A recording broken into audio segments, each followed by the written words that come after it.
Nombre, chapitre 23. Balaam dit à Balak, construis-moi ici 7 autels et prépare-moi ici 7 taureaux et 7 béliers. Balak fit ce que Balaam avait dit, et Balak et Balaam offrirent un taureau et un bélier sur chaque autel. Balaam dit à Balak, tiens-toi près de ton holocauste, tandis que je m'éloignerai. Peut-être que l'Éternel viendra à ma rencontre. Je te dirai alors ce qu'il me révélera. Et il se rendit sur une hauteur. Dieu vint à la rencontre de Balaam, et Balaam lui dit, j'ai dressé 7 autels, et j'ai offert un taureau et un bélier sur chaque autel.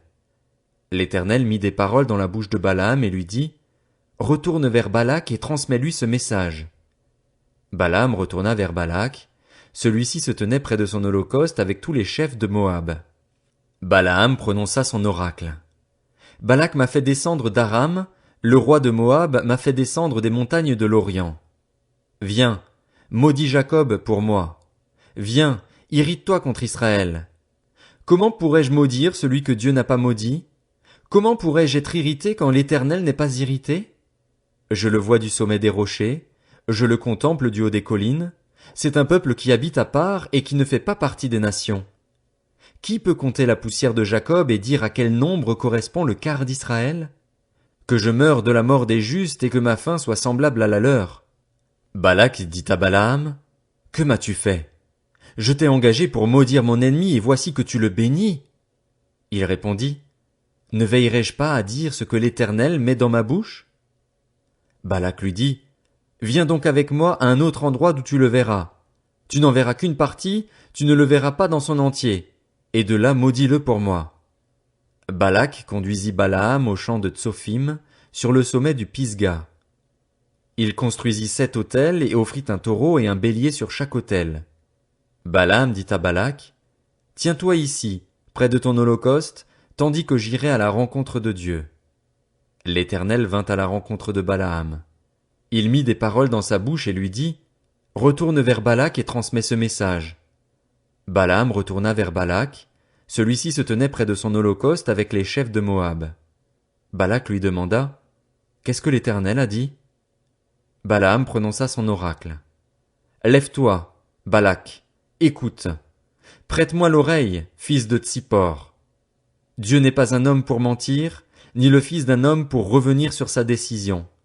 Ce qu'il a dit, ne le fera-t-il pas? Ce qu'il a déclaré, ne l'accomplira-t-il pas? Voici, j'ai reçu l'ordre de bénir, il a béni, je ne révoquerai pas sa décision. Il n'aperçoit pas de mal en Jacob, il ne voit pas d'injustice en Israël. L'Éternel, son Dieu, est avec lui. Chez lui retentit l'acclamation réservée au roi. Dieu les a fait sortir d'Égypte, il possède la force du buffle.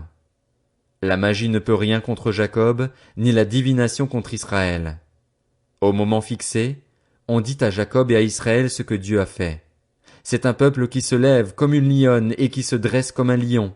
Il ne se couche pas tant qu'il n'a pas dévoré sa proie et bu le sang de ses victimes. Balak dit à Balaam, si tu ne le maudis pas, au moins ne le bénis pas. Balaam répondit à Balak, ne t'ai-je pas dit que je ferais tout ce que l'Éternel dirait? Balak dit à Balaam, viens donc, je vais te conduire à un autre endroit. Peut-être Dieu trouvera-t-il bon que de là tu maudisses ce peuple pour moi. Balak conduisit Balaam sur le sommet du Péor, d'où l'on domine le désert. Balaam dit à Balak, construis-moi ici 7 autels et prépare-moi ici 7 taureaux et 7 béliers. Balak fit ce que Balaam avait dit et offrit un taureau et un bélier sur chaque autel. Nombre, chapitre 24. Balaam vit qu'il plaisait à l'Éternel de bénir Israël, et il n'alla pas, comme les autres fois, à la rencontre de pratiques magiques. En revanche, il se tourna du côté du désert. En levant les yeux, Balaam vit Israël qui campait par tribu. Alors l'Esprit de Dieu fut sur lui. Balaam prononça son oracle, déclaration de Balaam, fils de Béor, déclaration de l'homme qui a l'œil ouvert, déclaration de celui qui entend les paroles de Dieu, de celui qui discerne la vision du Tout-Puissant, de celui qui se prosterne et dont les yeux s'ouvrent. Quelles sont belles, tes tentes, Jacob, tes habitations, Israël!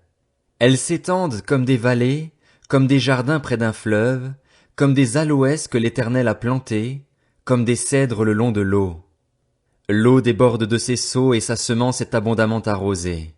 Son roi s'élève au-dessus d'Agag et son royaume devient puissant. Dieu l'a fait sortir d'Égypte, il possède la force du buffle. Il dévore les nations qui l'attaquent, il brise leurs os et les abat de ses flèches. Il plie les genoux, il se couche comme un lion, comme une lionne, qui le fera se lever? Béni soit celui qui te bénira et maudit soit celui qui te maudira. La colère de Balak s'enflamma contre Balaam. Il frappa des mains et dit à Balaam, « C'est pour maudire mes ennemis que je t'ai appelé, et voici que tu les as bénis déjà 3 fois. Fuis maintenant, va-t'en chez toi. J'avais dit que je te rendrais des honneurs, mais l'Éternel t'empêche de les recevoir. » Balaam répondit à Balak, « n'ai-je pas dit au messager que tu m'as envoyé? Même si Balak me donnait sa maison pleine d'argent et d'or, je ne pourrais faire de moi-même ni bien ni mal qui enfreigne l'ordre de l'Éternel. Je répéterai ce que dira l'Éternel? Maintenant, je retourne vers mon peuple. Viens, je vais t'annoncer ce que ce peuple fera au tien dans l'avenir. » Balaam prononça son oracle. Déclaration de Balaam, fils de Béor, déclaration de l'homme qui a l'œil ouvert, déclaration de celui qui entend les paroles de Dieu, de celui qui possède la connaissance du Très-Haut, de celui qui discerne la vision du Tout-Puissant, de celui qui se prosterne et dont les yeux s'ouvrent. Je le vois, mais non pour maintenant. Je le contemple, mais non de près. Un astre sort de Jacob, un sceptre s'élève d'Israël. Il transperce les flancs de Moab et renverse tous les descendants de Seth. Il se rend maître d'Édom, il se rend maître de Séhir, ses ennemis. Israël manifeste sa force. Celui qui sort de Jacob règne en souverain, il fait mourir ceux qui s'échappent des villes. Balaam vit Amalek et il prononça son oracle. Amalek est la première des nations, mais un jour il sera détruit. Balaam vit les Kéniens et il prononça son oracle. Ton habitation est solide et ton nid est posé sur le rocher, mais le Kénien sera chassé quand l'Assyrien t'emmènera prisonnier. Balaam prononça son oracle. Quel malheur! Qui survivra lorsque Dieu aura établi l'Assyrien? Mais des bateaux viendront de Kittim. Ils humilieront l'Assyrien, ils humilieront l'Hébreu et lui aussi sera détruit. Balaam se leva, partit et retourna chez lui. Balak s'en alla aussi de son côté. Nombre, chapitre 25. Israël était installé à Sittim. Le peuple commença alors à se livrer à la débauche avec les femmes moabites. Elles invitèrent le peuple au sacrifice en l'honneur de leur Dieu, et le peuple mangea et se prosterna devant leur Dieu. Israël s'attacha au Dieu Baal-Péor, et la colère de l'Éternel s'enflamma contre Israël. L'Éternel dit à Moïse, « Rassemble tous les chefs du peuple et fais pendre les coupables devant l'Éternel en face du soleil, afin que la colère ardente de l'Éternel se détourne d'Israël. » Moïse dit aux juges d'Israël, « Que chacun de vous tue ceux des siens qui se sont attachés à Baal-Péor. » Un Israélite vint amener une Madianite vers ses frères, sous les yeux de Moïse et de toute l'assemblée des Israélites, alors qu'ils étaient en train de pleurer à l'entrée de la tente de la rencontre. À cette vue, Phiné, fils d'Éléazar et petit-fils du prêtre Aaron, se leva au milieu de l'assemblée et prit une lance dans sa main. Il suivit l'homme d'Israël dans sa tente et il les transperça tous les deux, l'homme d'Israël puis la femme, dans le bas-ventre. Le fléau s'arrêta alors parmi les Israélites. Il y eut 24 000 morts suite à ce fléau.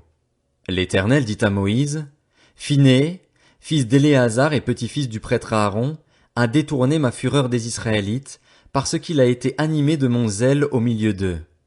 Ainsi je n'ai pas, dans ma colère, détruit les Israélites. C'est pourquoi tu diras que je conclus une alliance de paix avec lui. Cette alliance, conclue avec lui et avec sa descendance après lui assure pour toujours la fonction de prêtre, parce qu'il a été zélé pour son Dieu et qu'il a fait l'expiation pour les Israélites. » L'Israélite qui fut tué avec la Madianite s'appelait Zimri. Il était fils de Salu et chef de famille des Siméonites. La femme Madianite qui fut tuée s'appelait Cosbi. Elle était la fille de Tsur, un chef de peuplade issu d'une famille madianite. L'Éternel dit à Moïse, « Traite les Madianites en ennemis et tuez-les. » En effet, ils se sont montrés vos ennemis en vous séduisant par leurs ruses dans les affaires de Péor et de Cosbi, la fille d'un chef madianite, leur sœur, tuée le jour du fléau qui a surgi à l'occasion de Péor.